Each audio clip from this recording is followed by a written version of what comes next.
Governor, Lions Club International District 301D1 for Lion Year 2026-2027 in the election to be held during the 77th Multiple District State Convention to be held on May 21 to 24, 2026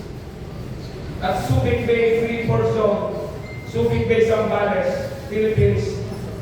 and in support hereof, respectfully state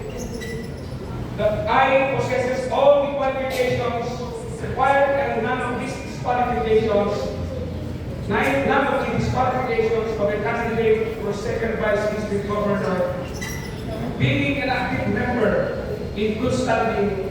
of the Quezon City Maharlika Lions Club District 301D1 with club ID number 4625-52775. Number one, that I have been a member of the Quezon City Maharlika Lions Club since June 2025 and been a Lion for almost 21 years now. Number two, that I have served as Cabinet Secretary during